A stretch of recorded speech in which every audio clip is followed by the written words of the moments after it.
Podemos? Mas, aqui é no folgado.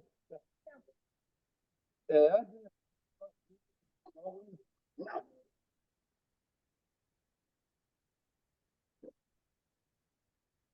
Estou aqui para Flávia assistir lá da casa dela.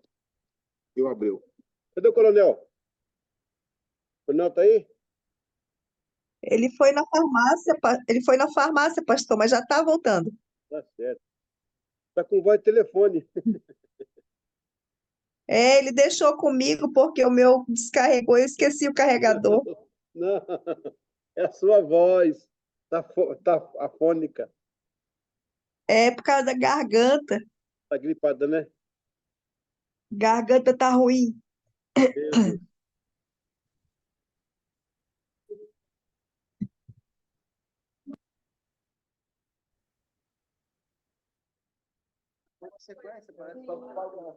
O painel você tem a oportunidade, né, de você se expor a matéria. E para o professor é uma grande perspectiva, né? Que tá sendo alcançado e vocês vão falar para pessoas depois, daqui para frente, né? Cris, teu ponto aí também que a Adicele colocou também. Jesus mandou ir de fazer discípulos, né? Mandou ir de fazer construções. É, administração. Organização constrói prédios, ministério constrói pessoas. Então, eu fui numa igreja que era toda de mármore, e o povo tinha orgulho de dizer: a nossa igreja é toda de mármore. Foi gasto 6 milhões de reais. Eu perguntei para mim mesmo: isso se tivesse 6 milhões em Bíblias, em folhetos, em capacitação de novos obreiros, como é que seria? Então, eu não entendo que Deus tenha dito assim: vou fazer um negócio chamado igreja. Vem cá, Espírito Santo, vem cá, filho, vem cá. Eu estou pensando em fazer uma coisa chamada igreja. Como é que vai ser, pai? Olha, é um negócio que o cara vai ter um gabinete, vai ficar o dia inteiro no gabinete, só telefone, resolvendo o saco de cimento da igreja, telhado, e é isso, e vai ter um salário para ele, e vai ter. Não sou contra o salário, pelo amor de Deus, né? Acho que o obreiro é digno do seu salário. Mas Jesus não tinha gabinete, né? Ele tinha pessoas, lidava com pessoas. É importante o gabinete? Também é importante, mas o gabinete não pode me consumir. A agenda não pode me consumir, né? Hoje mudaram os tempos, é bom ter um gabinete, ter um aconselhamento, tá, mas isso não pode me consumir. A questão aqui é o extremismo das coisas, né? E encarar, de certa forma, esse ministério. E como a Dicele começou a falar, eu pensei que ela falar essa frase, mas está dentro do tema dela. Muitos líderes começaram no fogo e terminaram na fumaça. Começaram tão bem e só virou fumaça depois. Mas amém. Parabéns aí. Valeu pelo painel. Uou! É isso aí. Glória a Deus. Se o tempo fosse mais importante, já que Davi era o homem coração de Deus, Deus teria deixado ele construir, não mandado Salomão depois construir. E depois daquela construção, Deus tinha um propósito para ela, né? Era só para revelar ele como Deus. Depois a lei ele tinha que passar para que Cristo pudesse ser o templo hoje, né? Glória a Deus. Deixa eu buscar aqui agora. Aqui achei. A gente vai começar hoje. Deixa eu ver se a Flávia consegue ver de casa aí. Deixa eu pôr aqui quem está online aí. A Flávia abriu. Vocês conseguem ver a apostila aí? Está aparecendo na tela para vocês aí? A apostila aqui eu não mandei para você. Eu estou com um problema. Essa semana foi difícil. Eu tenho uma turma na África. É a turma são 3 turmas, 4 turmas, 5. Então, lembra quando eu falei para vocês do Antigo Testamento? Na minha cabeça era Israel. E agora, hoje, começa a história de Israel. Mas eu vou fazer o seguinte. Deixa eu fazer melhor aqui. Quer ver? Sim, dá. Então, consegue entrar aí? Entra pelo Zoom. Mas eu vou entregar daqui a pouco vocês. Será? Usa o seu 4G. né? Acho que pode ser também. Ó, a Márcia da Paz já entrou. Márcia, nós cantamos em espanhol domingo aí, tá? És imparável, Deus impossível. Foi lindo. Mas não tinha ninguém que fala espanhol domingo. Falei, gente, o dia que tinha 3 famílias aqui na igreja, alguns irmãos. Não, mas também está no ar, né? Já teve gente no ar falando aí, glória a Deus. Pleno internacional. Coisa linda. Ok. Vamos lá. História de Israel. Aula número 1 é o Patriarcas, Egito, Filisteu e Deserto. Olha, eu estou aí na tâmara aqui. Atrás de mim está o poço que Abraão construiu. Está vendo aí? Atrás. Essa árvore é a tâmara. Não, que ele plantou, não. Atrás de mim, lá no fundo, é o poço de Abraão. É o poço que Abraão construiu. Ó, eu tenho aqui minhas mãos, vou mostrar aqui na câmera. Eu tenho aqui o documento de Israel, que eu estava lá no dia da guerra, em Berseba, esse lugar aí. Esse documentinho aqui que eu estava. Esse aqui foi na última guerra. Foi. Essa agora. Isso. Não, Márcia. Finalmente, está tendo um áudio ligado aí. Do eco. Era do Abreu. Não, agora tem outro. Acho que é do Valdir. Ok. Tá, vamos lá. Vamos seguir. O propósito de Deus. Então, ao escolher o homem Abraão, Deus idealizou uma nação, Israel. E através dela trouxe outro homem ao mundo. Gente, olha que legal isso aqui. Deus escolheu um homem e idealizou uma nação, e a nação trouxe outro homem. Não é Jesus? Deus escolheu Abraão. Olha que legal. É top, né? Esse é um ciclo de propósito. Ok? Hã? Não, está aqui na lição. Só você ler aí. Está entrando. Ao permitir a historicidade de Israel, Deus usa de momentos para realizar projeções proféticas. Ai, gente, eu estou coçando para não entrar nesse negócio. Eu vou ter que fazer uma aula só de projeção profética. Não pode ser todo dia. Não pode ser numa aula. Ela é muito grande. Usando Israel como plano de fundo para projetar seu propósito em uma nação e desta ação trazer Messias a Israel, né? Jesus Cristo da igreja. A historicidade de Israel está repleta de simbolismo e princípios que Deus usou através da nação para implantar seu governo e se revelar ao mundo. Então, a ideia dessa lição aqui, dessa primeira parte, é essa. Deus escolhe um homem, desse homem nutre uma nação, dessa nação ele tira Jesus. Está pegando? Escolhe um homem, nutre uma nação, que é Israel, e dela você tira Jesus. E agora, em Jesus temos a igreja. Olha que interessante. Todas as civilizações que se levantaram contra Israel viraram ruínas. Vamos lá? Vamos fazer aí a nossa trajetória. Primeira nação que subjugou Israel, Egito. Quem é o Egito hoje? Ruína, né? Depois do Egito vem depois do Egito vem quem? Depois do Egito? Assírios. Quem são assírios hoje? Nem existe mais. Depois deles, babilônicos, ruínas, lá em cima no Iraque. Depois dos babilônicos, os gregos, os macedônicos, que hoje é ruína. Depois deles, os medo-persas, que nem existe. Tá? O Iraque lá. Aí vem os Ptolomeus, que é o Egito de novo, mas já era. Roma. Todo mundo que levantou contra Israel virou ruína, e ela está firme aí até hoje. E a igreja? Quem se levantou contra a igreja? Roma, ruína.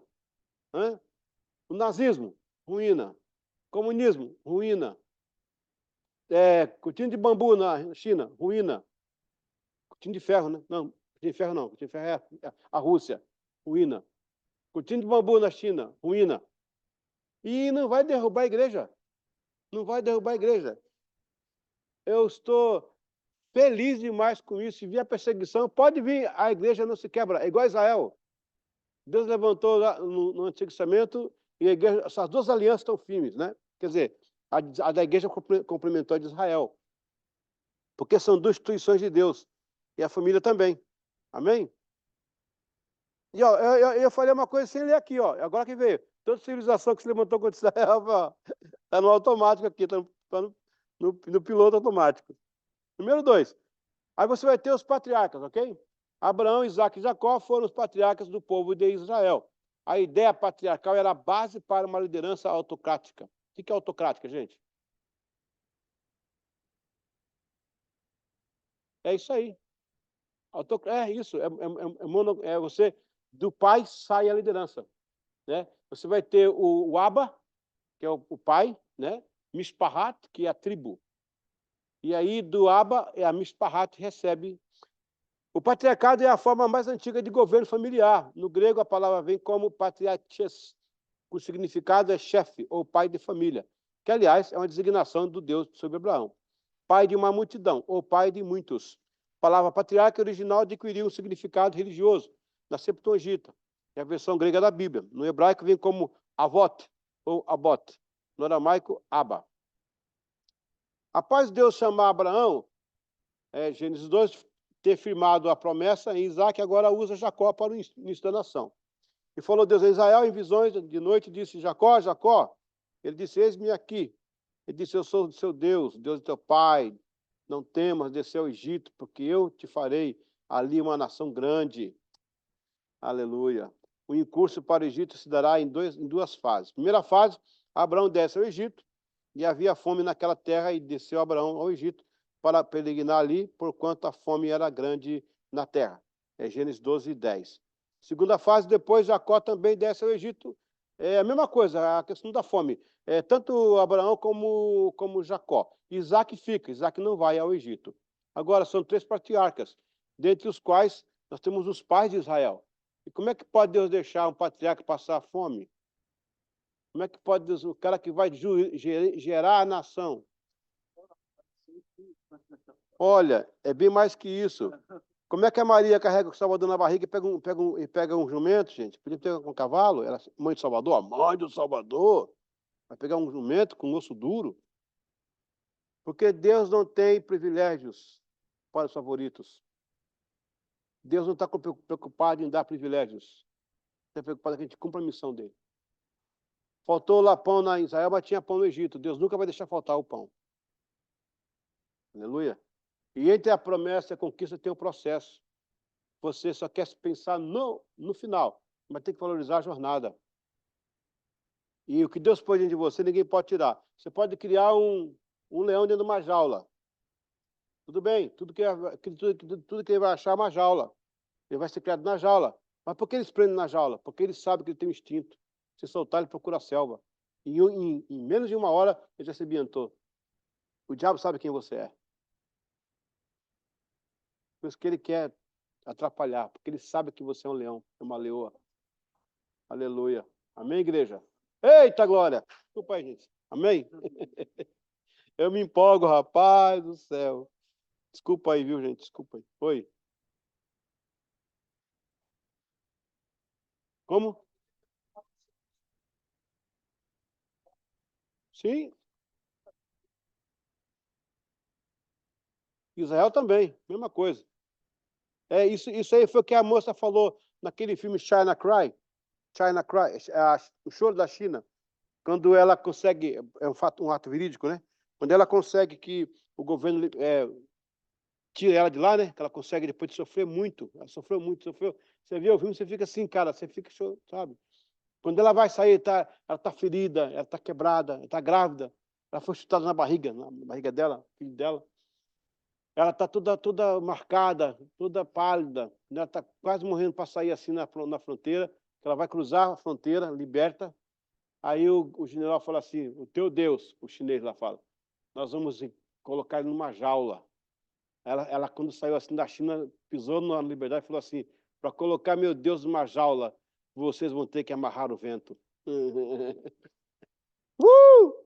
É isso aí, Beri, exatamente isso. Amém? Ninguém segura esse povo não, rapaz. Crente é uma praga santa, mata 10, nasce 100. Glória a Deus.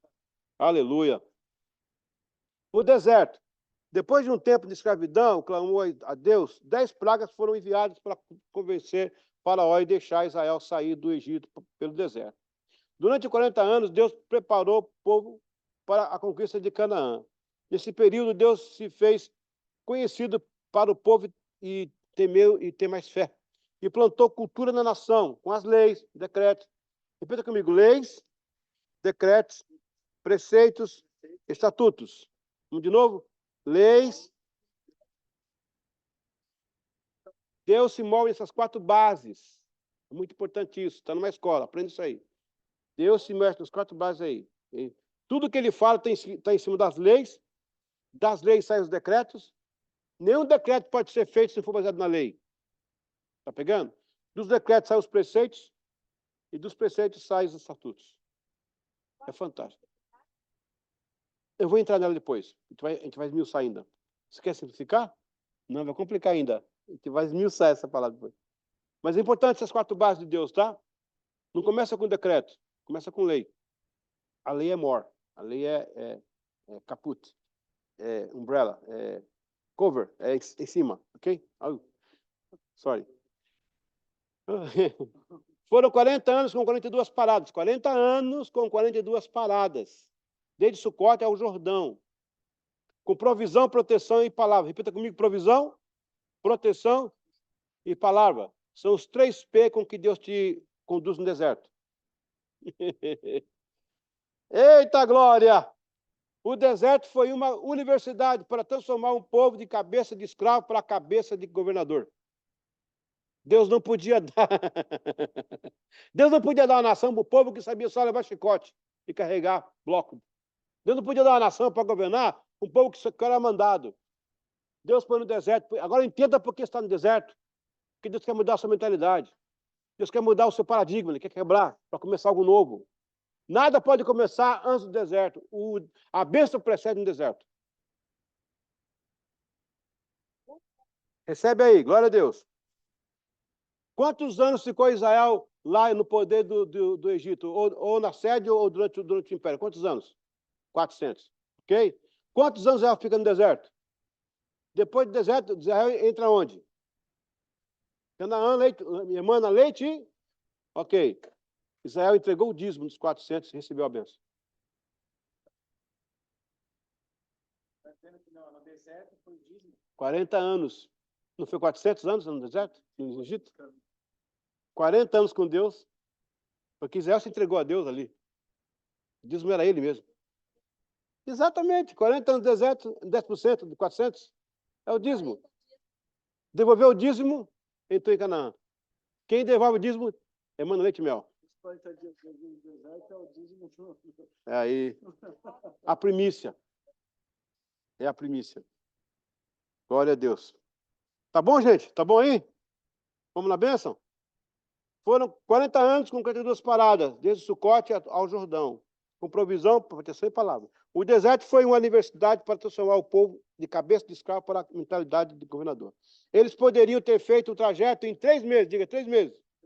Mas a rudeza de suas crenças fez-los peregrinar por aprender. Sinai é um monte que fica no Egito e possui quase 3.000 metros de altura. Eu já fui 3 vezes lá em cima.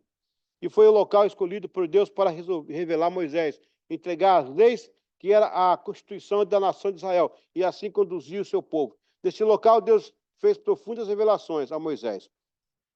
Aí está o texto que você pode ler depois, né? E Moisés chegou como pastor de ovelhas e voltou pastor de almas. Toda chamada de Deus possui um elemento decisivo. O Eterno visa pessoas disponíveis para efetuar seu propósito. O Eterno te atrai para o deserto. Porque na multidão a voz se confunde. Está pegando, gente? O impacto da chamada no Sinai sepa toda a vida. Jamais alguém que teve a experiência do Sinai foi o mesmo. Se você continua o mesmo, porque você não passou pelo processo ainda. Todas as vezes que Deus quiser chamar sua atenção, Ele vai queimar algo insignificante e sem valor. Deus não queimou a cássia e nem a tâmara. Essas duas têm beleza e doçura. Têm sua própria glória. Sarça não tem nada. Deus põe sua glória no nada, para que ninguém confunda a sua glória.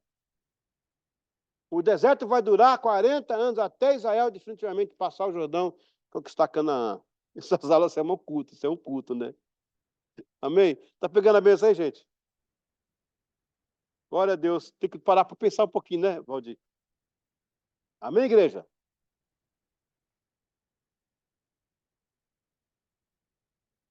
Eu acho que sim. Tá. Sendo gravado.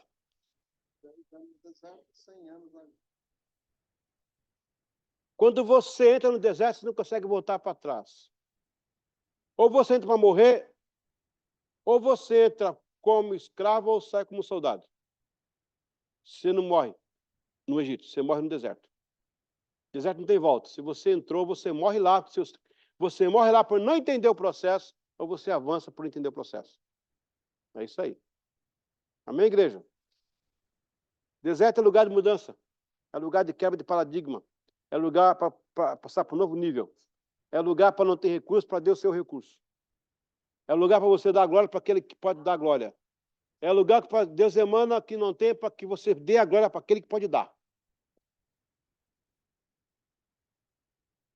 É isso aí. Se não quebrar paradigma, não tem Canaã. Outra coisa, quando Israel entrou no Egito, quando Israel entrou em Canaã, o que diz o texto? E estando Israel em Canaã, o maná cessou. Deus só vai suprir aquilo que você não pode. Então, quando você chegar, ele para você produzir. Amém? A historicidade com os filisteus, palestinos. Desde os tempos dos patriarcas, os filisteus têm sido o inimigo de Israel. Os chamados palestinos de hoje são os filisteus de ontem. Não. É uma pergunta. Né? Não. Então, quem são realmente os palestinos? Quando aparece a primeira vez na Bíblia. Porque sumiram no sexto século antes de Cristo. E reapareceram no século XX. E o que é de fato a Palestina? É muito bom isso aqui, hein? A Palestina é real ou é uma criação política para um grupo de nômades? São perguntas pertinentes que não querem calar. O termo Palestina iniciou-se com Filistia. Alguns variantes do termo Filistim, depois Palestina, por causa da semântica latim romana, tal como farmácia, aqui está a Márcia no caso, posteriormente farmácia. O termo foi sinuoso ao chegar em ser finalmente Palestina.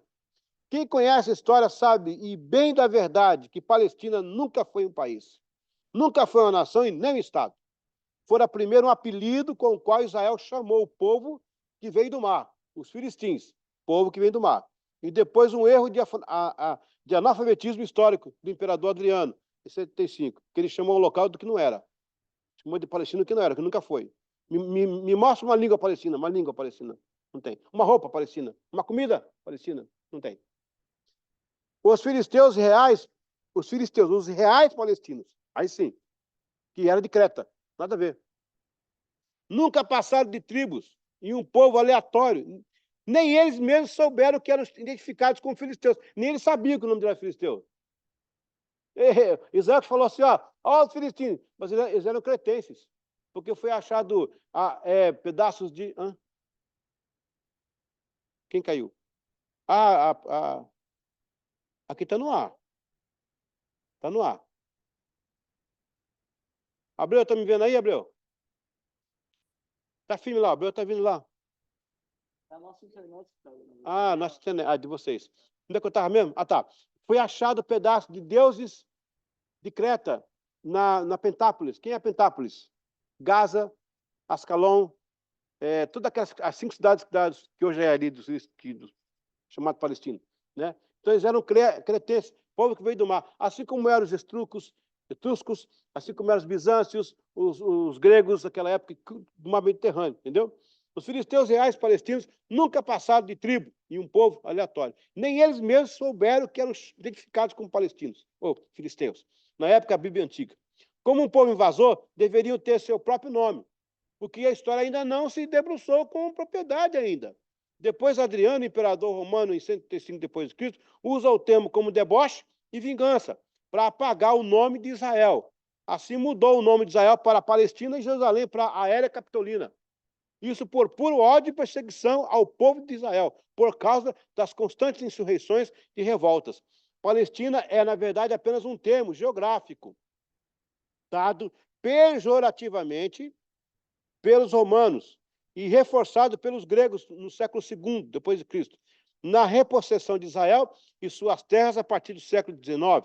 Os africanos subsaarianos, olha aí, os africanos subsaarianos que eram escravos se apossaram das terras e reclamaram até hoje. embora falam árabe, mas são miscigenados. Ou seja, quando Israel começou a repopularizar, quando as nações árabes começou após a Primeira Guerra Mundial, 1917, você vai ter antes um pouquinho, 1453, a invasão dos turcos otomanos, aí vem...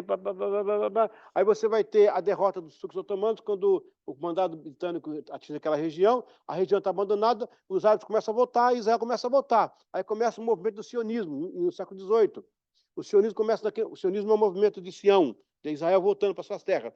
E aí, os árabes chegando lá, os israelenses levaram escravos com eles, esses africanos subsaarianos. Eles começam a ficar lá. Quando a Liga das Nações libera para ter a Liga de Israel, a Liga da Árabe, né, e o Estado de Israel, então, aqueles africanos, eles querem ficar. Mas aí Israel falou, não, aqui a terra é minha, aqui é dos árabes. E eles ficaram batendo de porta em porta, aí falaram assim, peraí, nós somos palestinos. E não são palestinos. Não existe palestino. Mas é que hoje está lá o pessoal que se auto-chamou, e o mundo, ninguém quer falar o contrário para não dar problema. Eu entendo que eles são pessoas que precisam, sim, de um lar. Agora tem lá uma etnia, é um grupo que está lá agora. Agora eles precisam de água, de comida, de remédio. São seres humanos, gente. Né?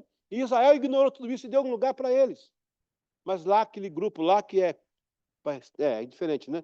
Nem os palestinos, os chamados palestinos, estão gostando disso aí. Mas eles são árabes? Não, eles falam árabe. Eles não conseguem nem falar palestino, eles falam balestino. Aí está um problema muito grande. Eles não conseguem falar o P, né? O árabe não fala P. Então é balestino, nem consegue falar o nome. Então, na verdade, o que são chamados palestinos nunca foi. E os que foram, nunca estiveram lá. Pelo menos agora, né?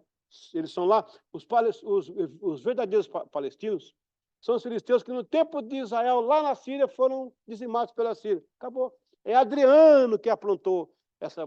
Se Adriano foi salvo, chegar no céu, depois de falar com Adão, falar, Adão, cara, brincadeira, hein? Você pisou na bola, bicho, ó. A turma chegou aí com muita dificuldade, meu. A turma está aí, arrebentado. Depois de Abraão, de Adão, eu vou procurar, se tiver salvo, eu vou procurar Adriano. Ô, meu, você é analfabeto, hein, cara? Você me chama num negócio que não existe, dá o nome da coisa que não existe, cara. E todo mundo vem copiando aí, todo mundo é analfabeto. Aí vai. Deus usou uma mula, né? Vou usar o Adriano também. Canaã. O fato de Moisés... Opa, peraí. Nós já entramos na aula 2. Eu estou dando uma corridinha por causa do tempo, tá, gente? Eu vou ler, não vou explicando, mas está gravado. Então é só você vir em casa com calma depois, tá bom? Vamos, Sueli? Amém. Canaã. 2.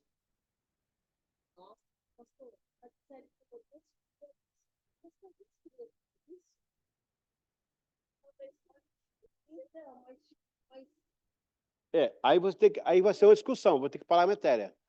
Eu posso responder isso, mas tem que parar a matéria. Eu tenho a resposta para isso. Não é bem assim como você falou, mas por respeito eu... Não, ela está certa, mas não é tão assim. Existe um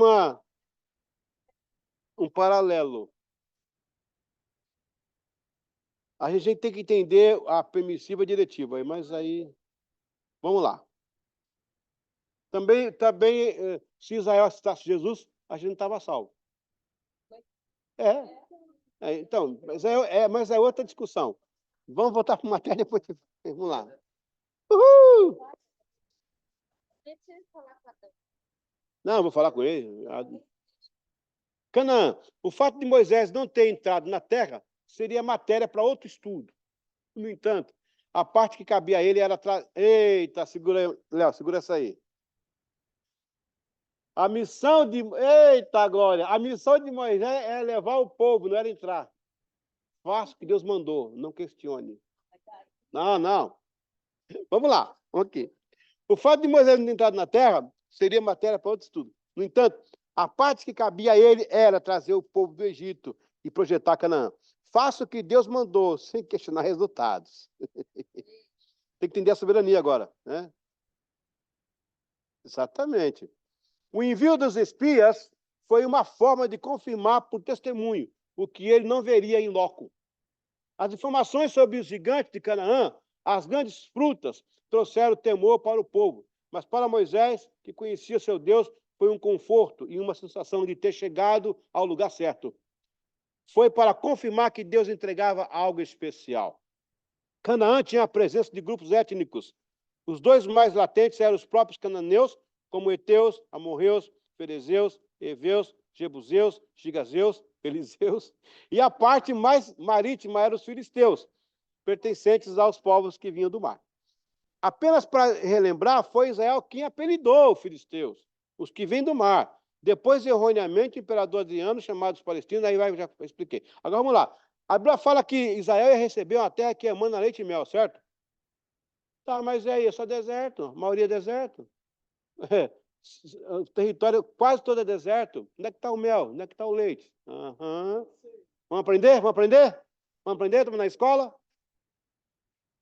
Deus coloca água lá no Monte Hermon, quando faz gelo no meio do deserto, derrete, passa pelo o monte mais calcário do mundo, olha aí, que decanta a água, ela fica potável lá em cima, enche o mar da Galileia, Rio Jordão, e em Berseba, por baixo, Deus manda um lençol de água de 24 quilômetros quadrados de água potável, desafiando toda a lei da física, dando um tapa no mundo inteiro. Eu sou Deus e põe água onde eu quero.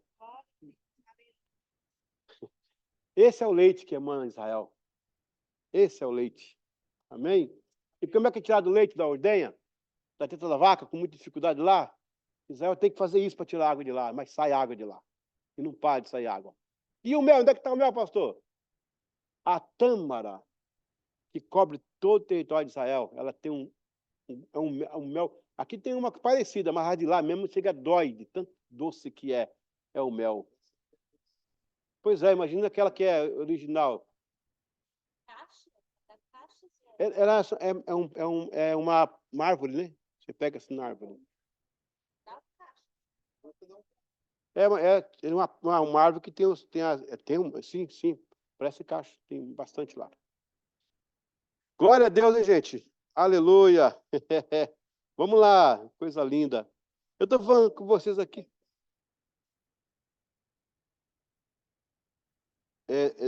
Não. Eles são africanos, né?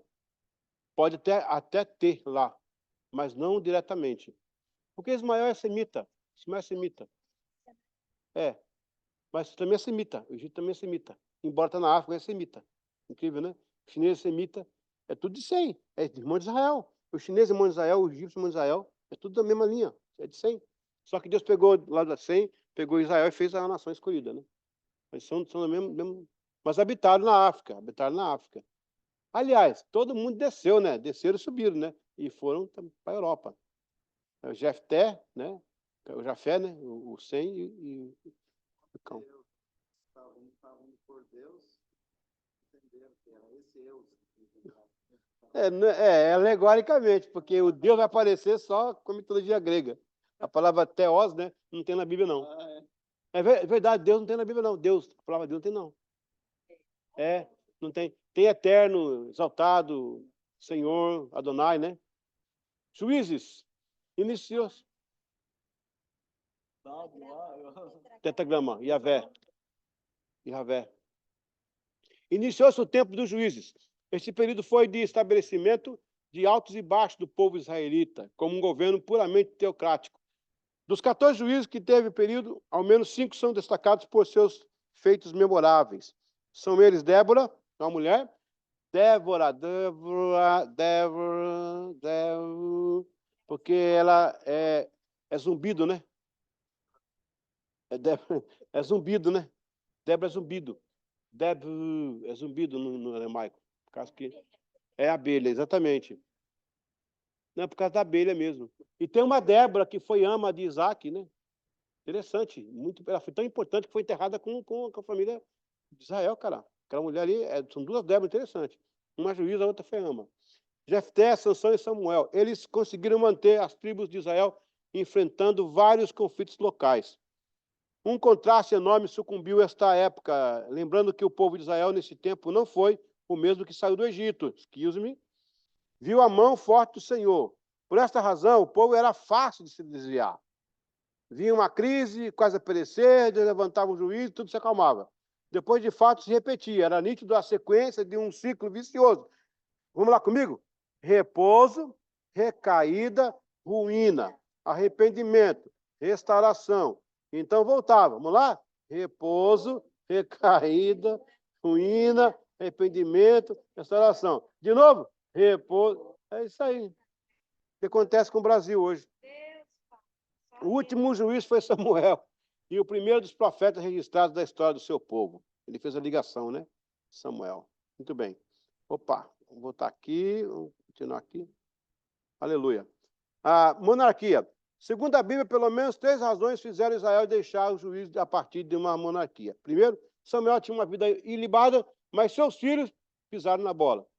Eram devassos, seria uma ruína total da nação na sucessão. 2, havia também a ameaça militar do povo de Israel. Israel buscou, com a monarquia, uma organização política para formar um exército que enfrentasse os inimigos, consolidando a posse da terra prometida. E 3, o povo queria imitar as nações. Esse é o problema. A igreja quer imitar o mundo, né? Eita. Na verdade, não era isso que Deus queria, mas alertou a Samuel, o que seria esse desastre de reino. E permitiu que o povo sentisse o peso da desobediência. Quando se sai do propósito divino. Quando você quebra o princípio te quebra. Por volta de 1020. Sim, sim. Tem a ver com aquilo que a Adson falou, né? Na verdade, eu não acho que Deus queria, mas que Deus, Permitiu. sua onisciência, ele sabe que a gente vai pisar na bola. Porque se você lê... Pela presciência. Aí, O que não deixa de interferir. você vê... Deve ser números do Levítico. Eu acho que ele... E tem uma parte que ele... O Levítico é dado a Moisés, né, antes de Israel ser uma nação com um rei, né? E lá tem que o rei não pode ter muitas mulheres, então Deus já sabia de antemão que isso ia acontecer e ele deixa lá o que o rei vai ter que fazer. Então, é um tema para abrir. Porque você vai ter... Ixi, coisa aí. Tem a questão de miscigenação. Tem uma permissão de Deus até leviticado, é complicado. Mas anote essas coisas para a gente voltar depois, senão eu peguei o fio da meada. Por volta de 1020, por meio das nações estrangeiras, as tribos buscavam um rei, e quando Samuel ungiu Saul, contou como primeiro rei. O reino de Saul teve muitos conflitos com filisteus e, posteriormente, já Davi, o segundo rei, se envolveu com guerra civil. Depois veio Salomão e a monarquia se manteve até 1961. Quando saímos do propósito, Deus retira a unção que move o seu propósito. Veja, é um ponto aqui. Veja que quando Saul saiu da presença, a presença saiu dele. E logo em seguida, Samuel ungiu Davi. Como se já havia um rei e Samuel... Porque a presença de Deus não fica desocupada. A presença de Deus não é demônio que procura corpo. Por isso, quem perde a presença, perde. Deus levanta outro. Quem não entende que Deus chamou a pessoa, e ele perde aquilo que Deus chamou, Deus levanta outra pessoa. E essa pessoa fica lá. Interessante, né? Passou de ti o reino, Samuel falou para ele. Quando rasgou a roupa, né? Passou de ti o reino. Agora só tem um título. A questão não é título, é a presença. Eu não quero carregar título, eu quero carregar a presença. Né? Porque o seu apostolado não pode ser reconhecido por homens, é por Deus. Por isso que Paulo fala, eu apóstolo do Senhor. Não de título, não de posição. Né? Vamos lá então, repete comigo.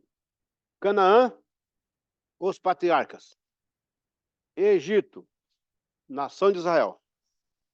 Deserto, povo de Israel. Canaã, juízes, monarquia. É isso aí. Estamos dentro do caminho. Aí agora você vai ter a monarquia, agora mais o reino dividido. Porque vai ter aí um problema. O Senhor avisou Samuel, estão pedindo um rei, não tem o que eles querem. Vai ter problema na frente aí. E Deus lutou com eles ainda, rapaz. Um tempão. Mandou profeta para os 2 reinos. Gente, nada. Ok, sai todo mundo. Fica só ajudar. Por causa de Jesus. Rapaz, não, peraí. Não, ninguém entendeu, ninguém entendeu. Deus falou para Samuel, Samuel, eles querem imitar as nações. Aqui é teocracia, o Senhor fala com o homem com o povo. Foi assim desde o começo, eu tirei do Egito. Samuel e Deus conversam debaixo de uma árvore. Inclusive Samuel, rapaz, é muito emocionante. Ele chega assim, sabe, Senhor, estava querendo falar com o seu negócio aí, eu também sem graça falar com o Senhor, o povo... Eu já sei, Samuel, eu já sei. Não é você. Olha os dois, os amigos conversando, rapaz. Não é você que eles rejeitaram, foi a mim. Aí Deus fala, eu tirei eles do Egito. Deus fala para Samuel, eu dei carne para ele no deserto, eu dei codorna, a minha mão trouxe esse povo para cá. Olha o que eles fazem comigo. Mas Samuel, deixa quieto. Você fez sua parte, você vai ser o último juiz. Agora eu vou levantar profeta, porque eu não quero que ninguém me acuse no final. Eu pude abandonar pelo que eles fizeram, mas eu vou dizer até a última, eu vou dar a oportunidade de dizer não para mim. E deu. Foram profetas para os dois lados, para o reino do sul e o reino do norte. O reino do norte bagunçou o coreto, colocou a mão na face de Deus, falou, tá bom, tchau. Morreu as 11 tribos e meia. Deus falou assim, e Judá, eu vou segurar por causa de Jesus. Eu tenho uma promessa com Abraão, eu não vou quebrar uma promessa. Se você não cumprir o que Deus falou, Deus vai cumprir o que ele falou, sem você. Pode falar, Léo.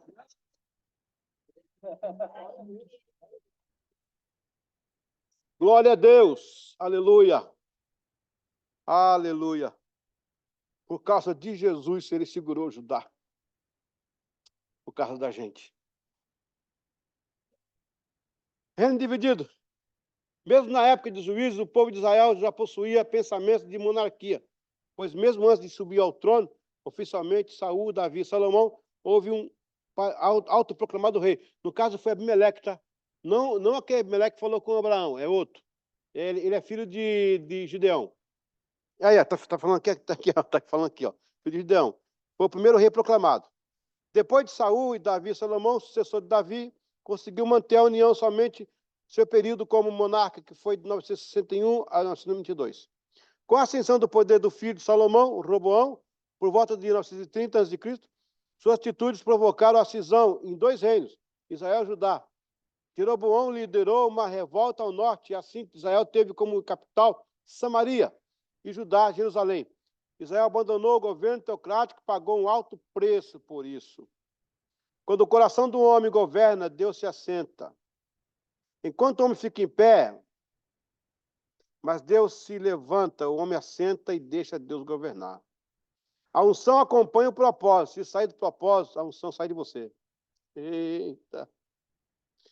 Eita, Deus, desculpa, gente. Deus tem compromisso com a sua palavra e só usa quem estiver debaixo da faixa da palavra. Deus tem compromisso com você, com a palavra que ele te deu. Eita, Deus. Amém, igreja?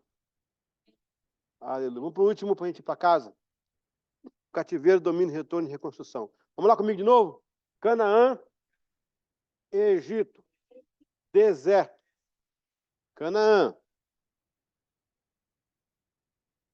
Deus fez voltar o ciclo que lá atrás tinha dado a Abraão. Deus vai sempre te lembrar que tinha uma promessa. Você vai sempre passar por lá. Canaã, juízes. Vamos lá, juízes? Reino, monarquia. Reino dividido. Cativeiro. Beleza, vamos lá. Tá pegando aí, né? Aleluia. Cativeiro assírio e babilônico. Após duras cobranças por parte dos profetas, rapaz, o que mais o povo percebeu foi o profeta cobrando, né? Não faltou quem ali, só mesmo Jeremias chorava, né? Mas mesmo assim ele falava, né? E Jeremias, né, dizia, clama a mim, responder-te-ei, gente. Dá tempo. O profeta chorão. Após duras cobranças por parte dos profetas, o povo manteve o coração duro, e assim Deus permitiu a ruína de que tanto avisou através de seus emissários. O reino de Israel foi o primeiro a experimentar o cativeiro, foi o pior deles, pois dizimou todas as tribos relacionadas. A Síria levou, dizimou. A Síria levou o reino do norte em 722 a.C. Judá também esteve cercado pelo exército assírio.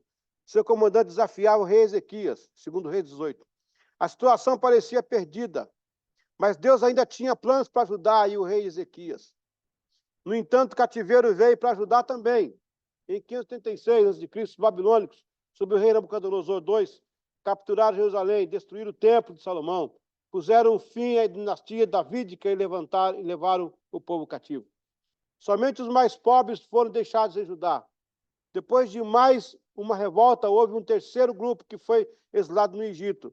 Assim, o povo de Judá podia ser encontrado em 3 locais separados: a elite babilônica, onde aparentemente foram bem tratados, uma grande comunidade no Egito e um remanescente em Judá. Às vezes, Deus permite intempéries para que seja a última lição. Na escola do sofrimento nasce a esperança. Porque Israel sofreu demais. Hoje Israel não deixa nada por Deus, porque eles sofreram demais da conta. Quando o texto fala que os babilônios diziam assim: canta os hinos de Sião para a gente, eles penduraram as harpas nos salgueiros, né? E disseram: hinos do Sião, em terra estranha, nós não vamos cantar. Já pensou? Agora, quem saiu de lá, na época, morreu no cativeiro. 70 anos depois, quem voltou foram as crianças, que eram adultas agora. E as crianças viram o templo. Elas viram a glória de Deus. E ela dizia para os outros mais jovens: a gente vai ver Jerusalém. A gente vai ver a glória de Deus de novo. Eles iam pelo caminho sonhando com isso. O exílio babilônico terminou quando Ciro o Grande, da Pérsia, conquistou a Babilônia. Os persas reconstruíram Judá e alguns remanescentes dos exilados retornaram a Jerusalém. Eles reconstruíram o templo em 516 e 515. Ciro apontou Zorobabel, o neto do penúltimo rei de Judá, Jeoiaquim. O fim do exílio babilônico viu não apenas a construção do segundo templo, mas, de acordo com a hipótese documental, também a redação final da Torá. Apesar de que os sacerdotes controlavam a monarquia e o templo, os escribas e sábios, que mais tarde seriam chamados de rabis, ou rabinos, né, monopolizaram o estudo do Torá, que a partir da época de Esdras era lida publicamente. Os sábios desenvolveram e mantiveram uma tradição oral juntamente com a escritura e se identificaram como profetas. Em muitos casos, tais escribas eram frequentemente referidos como pronome de tratamento Senhor. No caso, eles criaram o Mishnah e a Gamarra. Eu já expliquei para vocês, não foi? O Mishnah e a Gamarra, a lei oral e a lei explicada. Não. Então, eles fizeram isso para trazer de volta a cultura, né? Esdras trouxe o que ele achou de rolo, de livro, ele reabriu a palavra. Diz a Bíblia que o povo estava com tanta saudade de Deus que ficava de manhã até a tarde em pé, da criança até mais velho, ouvindo a palavra de Deus. Meu Deus, custou muito para eles, né? Se ler isso hoje, de manhã? Vamos lá, estamos terminando. A reconstrução de Jerusalém. Aos 70 anos de cativeiro na Babilônia, durante 536 até 516, que é o 6º ano do rei Dario. Embora haja diferentes opiniões a respeito da data de duração do cativeiro, esta é uma alternativa aceitável, pois em 536 aconteceu a ruína total do reino de Judá e a destruição do templo. Mais pessoas foram levadas cativas, como registradas em Jeremias 25:11. Podemos afirmar que no início dos 70 anos em cativeiro, começaria a contar depois da dissolução total de Jerusalém. Aplicação pessoal. A experiência do reino de Judá no cativeiro é uma triste lição para todos os crentes. Quando os falsos deuses ocupam o coração de uma pessoa, ela se torna cativa das suas escolhas erradas. A boa notícia é que, pela misericórdia de Deus, Judá retornou à terra prometida. Deus ainda usa sua misericórdia para com seu povo. Eles não têm fim. Elas são novas a cada manhã. Quem não desejar ser cativo de algo, nunca se desprenda de Deus. Quem não cumpre mandamentos, interrompe o agir de Deus. Não foi Deus quem puniu Israel, mas Israel procurou a punição. Em último lugar aí. O retorno do exílio. Ciro II, o Grande, 559. Permitiu o retorno dos judeus e a reconstrução do templo. em 539. Ciro conquistava a Babilônia e depois permite aos hebreus que retornem à sua terra de origem e aos seus costumes religiosos. Ciro é citado em Esdras 1, 1 a 4, que registra a profecia de Jerusalém, 29 e 10. E também 6, 3 a 5, que registra a profecia de Isaías, 44, 28. Dario, 522 a 436 a.C. No primeiro ano de Dario, Daniel lê nos livros do profeta Jeremias que os judeus deveriam passar 70 anos no cativeiro babilônico. Olha aí, profecia de até Deus falou, né? Considerando a data de 536, quando aconteceu a queda total de Jerusalém, seu templo. Espera aí. Deixa eu baixar aqui, o negócio fechou aqui. Daniel lê isso aos 64 anos do cativeiro. Ageu e Zacarias pregaram durante o segundo ano de Dario. Durante seu reinado aconteceu a reconstrução do templo. Vem Esdras 6, 13 a 15. Xerxes, 436 a 465, esse possivelmente é o Assuero, mencionado no livro de Esther. Era filho de Dario, Artaxerxes. Neemias era o seu copeiro e pede permissão para ir ajudar a reconstruir os muros de Jerusalém, que é o 20º ano do seu reinado, 444. A missão de Esdras é no ano 7º do reinado de Artaxerxes, em 458. Você vê que tem 3 pessoas que aparecem aí nesse cenário, tá? É o Zorobabel, certo? É o Neemias e o Esdras. O que Neemias foi fazer? Exatamente, a construção do templo, muito bem. E o Esdras fazer o quê? Ele fez tudo, todo mundo fez tudo, mas ele fez mais do que o Esdras? As leis. E o Zorobabel? Ele trouxe o povo, ele foi... ele fez a logística. Mas Zorobabel, ele era da descendência dos sacerdotes. E que... Então, veja bem. Olha aí. Deus não deixou quebrar a aliança. Agora vai arrepiar você. O Neemias construiu o muro? Reis. Reis, né? Rei. Esdras, essa palavra? Profeta. Reis, profeta. E agora? Zorobabel é da família dos sacerdotes.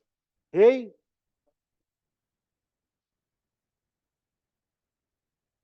Deus nunca quebrou essa aliança com Israel. Ele estava lá, a sombra estava lá. A sombra da presença, a sombra da promessa. Quando você não vê a promessa, você vai ver a sombra dela. Dizendo, estou aqui, hein? Não esqueci de você não, hein? Eu estou por perto. E aquilo alimenta a sua alma. Alimenta o seu ânimo. Você fala, opa, vou mais um pouquinho. É mais um pouco só. Glória a Deus. Ô, Glória! Desculpa aí. Sim. Trouxe 42.500 pessoas. A primeira coisa que eles fizeram foi o rei Joaquim. Esdras, ele trouxe 2.000 pessoas. Ele estabeleceu as leis. Exato. Ou seja, ele falou do povo depois que reconstruiu o templo, a habitação. Sacerdote, depois templo. que ele veio trazer as leis, que é o discipulado, que as leis corrigiam a rota, aí Deus com Neemias trouxe a proteção e a autoridade. Amém, igreja? Coisa linda, hein? Então, Deus restaura o culto, restaura a palavra, e o culto e a palavra garantem a proteção de Deus. Fantástico. Amém, gente? Olha, a palavra de Deus é libertadora, né? A revelação de Deus é algo assim, fora do comum.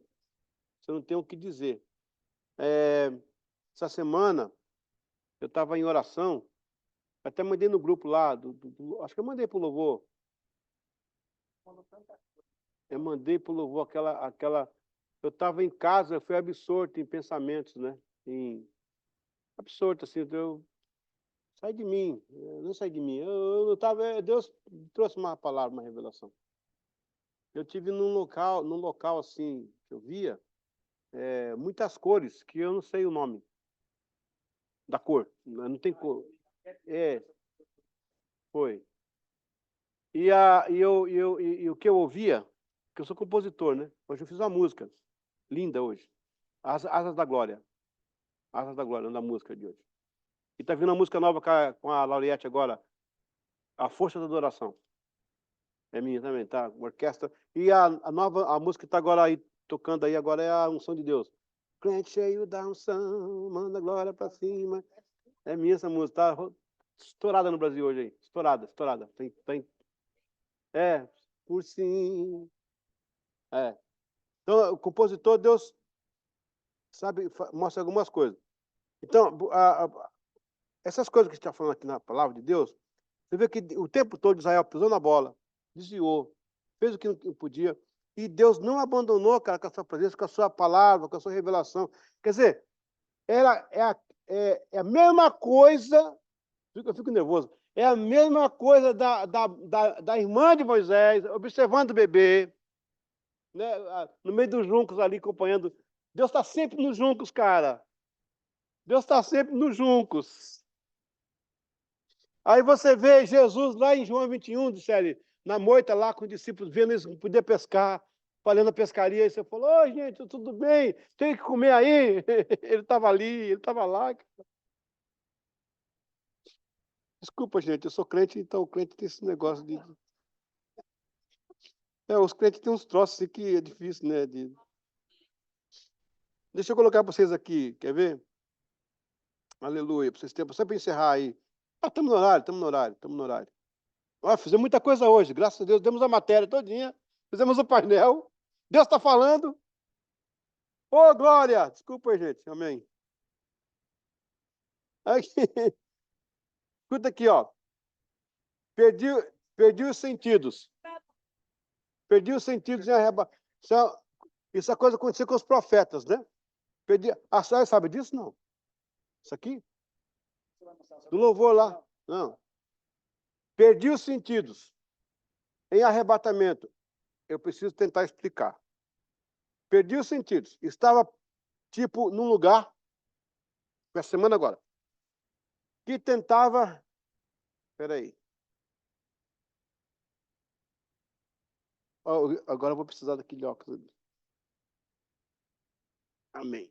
Ok, agora vai. Perdi os sentidos. Opa. Ah, glória a Deus. Amém. Eu preciso tentar explicar. Perdi os sentidos em arrebatamento. Perdi os sentidos. Estava tipo num lugar que lembrava o espaço, ouvindo sons. Depois me foi revelado que era o som da passagem. Uma voz falava comigo. Esse lugar já tive uma vez, só não ouvi nada, só me estranhei aquilo. Era tipo um buraco negro, uma coisa assim enorme, muitas cores. Depois eu voltei uma segunda vez, faz muito tempo, fazendo música, sempre fazendo música. E uma voz falou comigo assim, é a passagem. E agora a voz dialogou comigo. Presta atenção. Era o som da passagem. O som que temos na terra, não é aquele, é o da terra. Foi afetado pelo pecado. Está lá em Romanos, capítulo 8, né? A terra geme. Olha o som da terra. Glória a Deus. Segura mais. O som que temos da terra foi afetado pelo pecado. Só Adão e Eva ouviram o som da passagem no jardim. Só eles, que não tiveram pecado no começo, ouviram o som da passagem. Hoje nosso ouvido não consegue ouvir por causa do pecado. Aleluia. Eles ouviram o som da construção da terra, que o escritor do livro de Jó mencionou no capítulo 48. A música que a gente ouve aqui é o resto do eco da glória. Eu voltei na curva da eternidade, pois já estive lá em arrebatamento 2 vezes. Tipo, fui levado. Mas a voz não me deixa passar. Eu queria passar e a voz disse não. Eu vejo cores que não sei o nome. Não sei o nome da cor. Sim, eu estou vendo aqui agora, mas não consigo falar o nome. Eu não sei como é que é. É a cor. São cores. Parece um túnel, um buraco negro. E o som que eu ouvi, e me lembrei, a NASA mandou um robô para captar sons. Em sons de ondas eletromagnéticas, os sons são parecidos ao que eu ouvi lá. Eu fui achar no YouTube e achei. No final eu vou enviar a sequência parecida. Interessante é que lá a gente pensa e a voz responde. Aí eu perguntei por que a música é assim, com um som de sem bateria, só um som de pad, de cordas, de strings. A voz disse, há infinitos sons que a terra nunca ouviu, mas o som que você se refere é o som da passagem, aquele que eu estava falando. O som de lá é totalmente diferente, mas esse aqui é o início do som eterno. Todos que morrem passam e ouvem esse som. A voz continuou e disse, você é um dos, né? Não sou eu, né? Um dos guardiões da harpa de Davi na terra. Existem vários outros, são 3 grupos. Os que eram da geração, passada e estão findando suas estações, os de agora e os que serão usados na próxima já nasceram. Você tem chegado muito perto, falou comigo. Então, repete aqui, gente. Você é atraído pela passagem. Quem adora é atraído pela passagem. Já 3 vezes o Eterno iniciou te buscar, mas a harpa é da tua geração ainda. 3 vezes. E o que você produz atrai a passagem. E você ainda está dentro da geração. Ainda há 2 gerações para você vencer. Falou comigo. Desta vez, eu fui até este lugar e houve diálogo com a voz. Na primeira vez, eu ouvi e não vi nada. Não, na primeira vez, eu não ouvi nada. E nem vi, só senti. Na segunda, eu ouvi e a voz dizer uma coisa. Você está se aproximando muito perto. E ontem foi um diálogo intenso. O som da passagem é assim, para separar bem os 2 ambientes, as 2 dimensões, pois o som do trono é totalmente e infinitamente diferente do da passagem e da terra. Por isso a natureza obedece, porque ela foi criada... Olha, gente, presta atenção. A natureza obedece, não somos nós, a natureza. Porque ela foi criada ouvindo o primeiro som. O som do relâmpago é a parte do silêncio do som do trono. Espera aí. Olha o que a voz me falou. O som do trovão, o relâmpago, é o silêncio do trono. Como? Então, como é que é o trono? Como é que é o som do trono? É o eco do silêncio do trono, gente.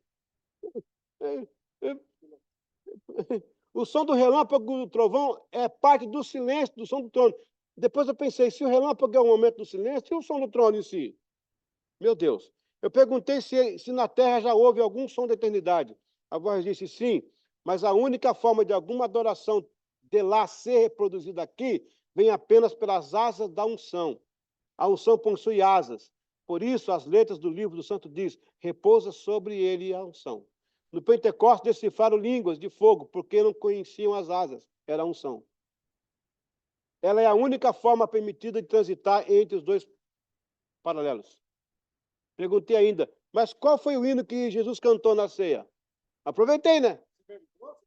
Perguntei, qual foi o hino que Jesus cantou na ceia? A voz disse, não houve registro, porque os discípulos não entenderam. E Yahoshua cantou o som que ele ouvia no trono. Eles não entenderam o que ele cantou, porque era a voz do trono.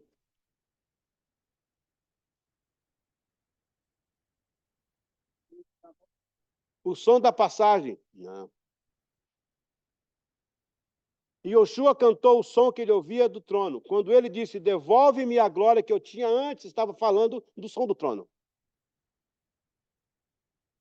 A voz disse, são apenas 3 sons.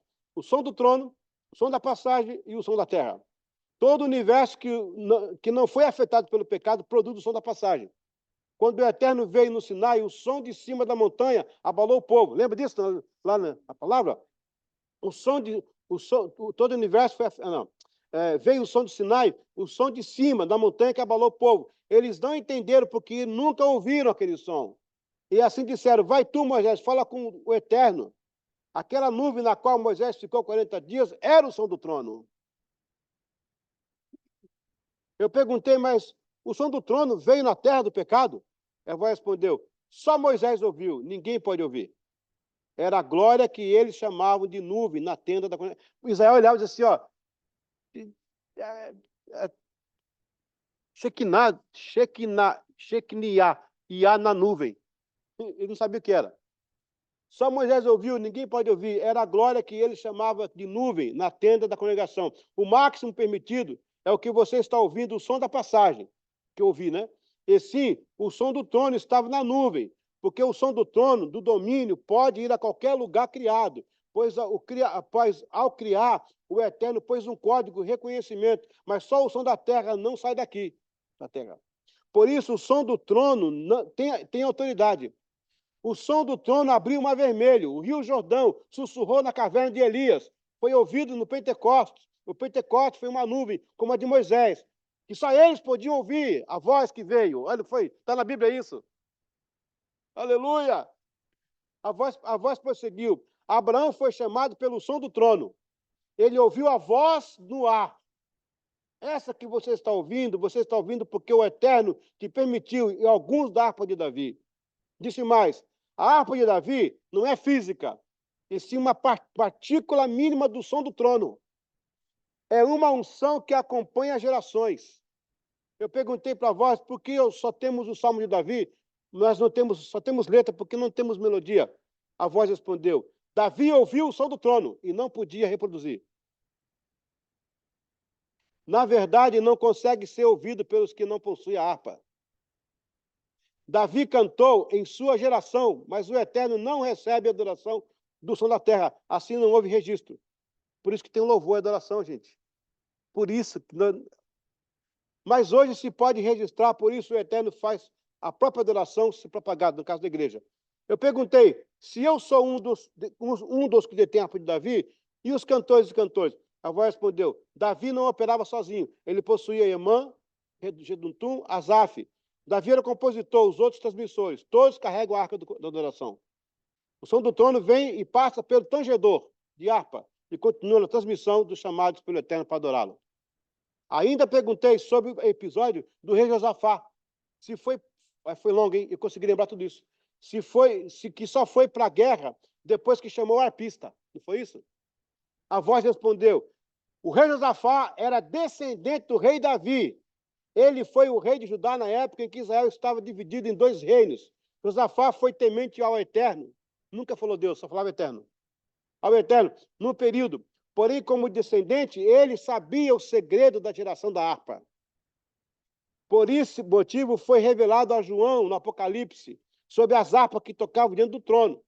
Davi contou aos seus descendentes que trouxeram sempre a harpa para trazer a presença do Eterno. Porque depois do pecado, o Eterno liberou uma harpa do trono para conectar entre o som da passagem e o som do trono. Essa é a razão por que a adoração movimenta o trono, pois é uma harpa reconhecida pela sala do trono. O som que a igreja produz é reconhecido pelo trono de Deus. Por isso que a Deus deve ser a adoração da igreja. Deus não recebe teu louvor. Aleluia.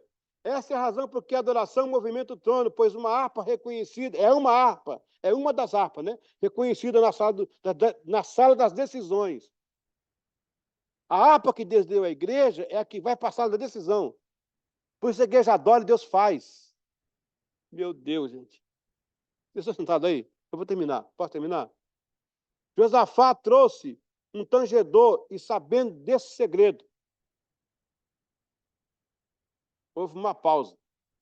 Acordei suado e cansado e sem força.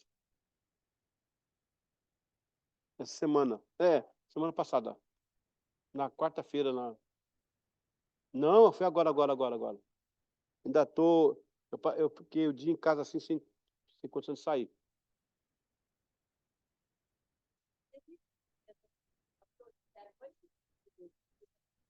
Foi da tarde. Foi à tarde, estava compondo.